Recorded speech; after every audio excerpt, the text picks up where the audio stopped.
Welcome. My name is Dr. George Mochocki, and today we're going to be talking about developing future employees from an HR perspective. Remember, HR is the department or the functionality of an individual or a group or team effort to make sure that the employees that are being hired are developed properly. And how do I train them? How do I, kind of education? How do I assess the training? What kind of assessment tools do I have? What kind of a management system do I have to inform employees what kind of training or education they need, both formally and informally, for the next career movement? Okay, so you're either taking me online, face-to-face at class, you're taking me to college, or in one of my workshops. So let's talk about developing future employees. And as always, we're going to be utilizing the concept map. So I'm going to slide this over. And let me view this just a little bit bigger. I go 200. Okay, here we go. What are you going to learn out of this session with me? And always remember, you're looking at it from an HR, from a human relations perspective. Even if I'm a manager and I'm not an HR individual, I still have to look at it from a human relations perspective. Okay, you're going to develop a development related to training careers. Part of your job as a manager is not to keep your employees down, but to help them elevate and to promote the self-worth and everything else, so they could take the skills that they're learning and develop them and become more effective for the organization and also for their own self-satisfaction. This is a good booster for morale. It's a good booster for motivation. Okay, so identify methods of employment development. Every company should have some policy, from small to large. How organization use assessments of personality type. Remember, through this whole session, you take looking at me from an HR perspective. Assessments are a tool to identify issues or areas for me to focus and to develop. Your job experience can be used for developing skills. Summarize mentoring programs. Mentors are excellent development skills. They're at one-to-one. They could adjust to the environment, adjust to the individual, as long as they have some similarities to that individual. He or she's a mentor, and a mentor should not be in a position to be evaluating for promotion or demotion or any kind of raises. That basically will put that trust issue that we're going to be talking about, developmental, with a mentor at a distance. Okay, how managers and peers develop employees during coaching. Whenever I have a chance to talk to an employee to tell them he did or she did a good job or they didn't do a good job, I have to always look at that as a coaching. And that's part of the training and development from HR that has to help managers to understand these are opportunities not only to punish or to reward, but also to reinforce and to coach an individual. Steps in career management. If you see an individual that's lacking certain skills or social skills or some kind of training, managers should be able to pick that up and say, hey, we're getting employees, they have everything else, but they're lacking the skills. So there should be a communication between management and the HR or the hiring department or department that's basically finding the employees to resolve that. The glass ceiling succession planning, like it or not, there is still a glass ceiling to a point where women could go so far. So there has to be a way to overcome the glass ceiling, not only from the managers, from HR, how I'm hiring individuals, and how and developing the individual so she could break that ceiling, so she could be in that position, so she could be ready when that opening comes up. Okay, and as functional managers, that's one of the worst things. So you have managers that think they know everything, but they don't, and because they are lacking training, and so they're either doing by intimidation or by force or by even by being a real nice manager, but they don't really understand the managerial ability, and they don't understand how to develop or to train their employees. That's the biggest aspect of management, is training. Okay, so let's go. Employee development. What are we going to look at? You're preparing individuals for a change to in the form of a new job. You're preparing individuals. New responsibilities, new requirements. So they could be an assistant. They could be an internship, or I could put them into the department for a little while because my department is slow. So they could learn the process, kind of a cross training, but also see if the individual really wants to go into the department before he or she makes a career change.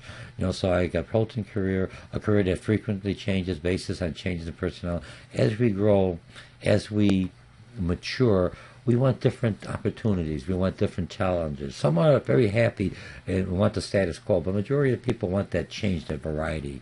To remain marketable, and employees must continually develop their new skills. This is part of the culture and part of the learning organization. And so I have to make sure I bring the employees that always want to learn, the employees that want to take more on, employees that want to take development seriously, employees that want to take more workshops, employees that are always hungry for learning. Those are the employees that are going to basically be able to adapt to the new environment because they'll have the training. So you have two different ways. You have formal education. Companies operate certain training and developmental programs, certain job experiences. I could place them in certain jobs, relationships between certain departments, workshops, and HR could fund the workshop on some kind of social skills or some kind of skills how to pass an assessment or a competency test for the next level, short courses, lectures, simulations. And remember, HR is always there to make sure that the training is done by the professional who's trained. If I'm an engineer, I have an engineer in there, but the HR individual is making sure that this individual, he or she knows the content, but how do I deliver that content to a person who understands, so I could transfer that knowledge from one person to the other. Okay, and in business games and experimental programs. Okay, now, after I train the individual, part of HR and also the managers and company procedures is how do I collect all this information? I have to give feedback back to the individual, not only to the individual but to the manager and also to the training department. Here's where we're lacking, and communication could be communication style, could be skills, and it should come from the employees, the managers, the customers, and peers. So everyone, a lot of times, if you're doing an assessment for me in any of my workshops, after you do the assessments, I always make you do like a self-reflection. Do you agree with the assessment? What areas do you think that you scored wrong? Or why do you think this assessment did not pick up those attributes that you feel you have and didn't show up in the assessment? Is the assessment geared to the wrong type of a culture? Is the assessment geared to the wrong type of a personality? Does it make sense? Should this assessment be used again? All those are questions that HR has to go. Not just buy assessment off the shelf, put it in there, and I'm done, and everyone goes through the process. You have to always look at the assessments and evaluate the assessments, because the assessments, the results of the assessments, has a big deal, has an impact, and what kind of training they have. And here's some tools. Okay, Briggs & Myers, source of energy, providing information for team building, means of information gathering, consists of more than 100 questions, how a person feels or prefers to behave in a certain situation. So if I know a certain type, and all of us have different personality types, we're not all we basically fit in all to the Briggs & Myers type, but we have a dominant side that we expose or that we feel very comfortable in. And now I understand this is my dominant side, and somebody has a similar side. How do I deal with another dominant person like myself, or how do I deal with another individual isn't as dominant? Am I overbearing? And this is where the personality types, at least it gives you not a stereotypical viewpoint, but a generalization to look at people a little bit different and something that could be measurable. You have assessment centers evaluate employees' performance.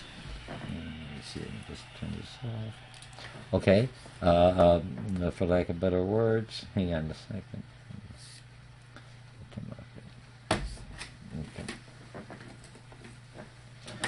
Okay, we have benchmarking. Benchmarking is very important. Remember, you always benchmark against the best companies. And most benchmarkers, you're benchmarking against somebody who's already achieved that. Performance appraisals, under certain conditions, must tell employees that they're doing good or doing bad. Employees must gain clear understanding. Where could I improve? What am I doing good, and what should I focus in on? Must identify causes of performance discrepancy. Where are the disconnects, and how could I help it? Now, when I look at the 360 feedback, you've got a rater, identify the area of behavior, strengths of employee, results, present to the employees how he or she was rated on each item and why, and help them explain it or give them an evaluation. Individual reviews the results and seeks and clarifies from the raters. So all these, everyone here has to be trained and developed, so when they do the 360 evaluation, this individual gets the feedback that is that makes sense for him or her. Okay? So let's put this back. We'll slide over on this side. Jobs experiences are a real good one. You have the best one. Define, employees development courses. You have a new employee. You basically have to look at the different relationship. different demands of the job, different tasks, different features of an employee's job. And now I develop that employee so he or she has the mental, the social, and the emotional, and also the tactical skills to be able to do the task. Key ones: job assignments in a personal relationship, job transition. So you tell them in this job that we're going to promote you, you have to have a lot of interaction between employees or customers, or you're going to spend a lot of time working at nighttime, or you have to do a lot of traveling. All these has to be brought into play when I'm doing it for development. It's a different way. How do I develop? How do I get prepared for going on an overnight trip?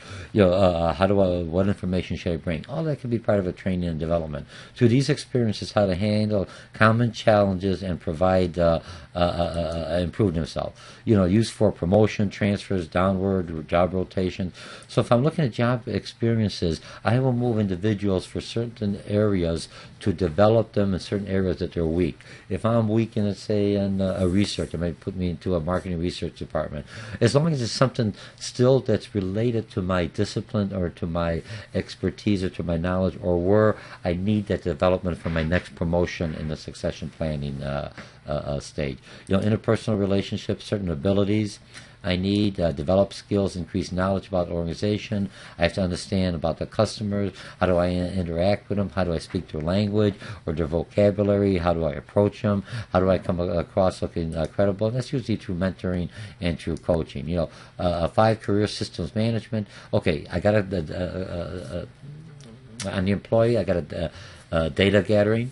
Determine employees' interests and careers, aptitudes, behavior tendency, developmental needs, strong interest inventory, Briggs and Myers things, self-directed search. All this is information. I got all the information gathering. Now I understand my employees. Now how do I develop them to fit into the categories that I need? I take this information and now I give the information to the employee, the information employers give to employees about their skills, about their gathering information and not sharing it does you no good.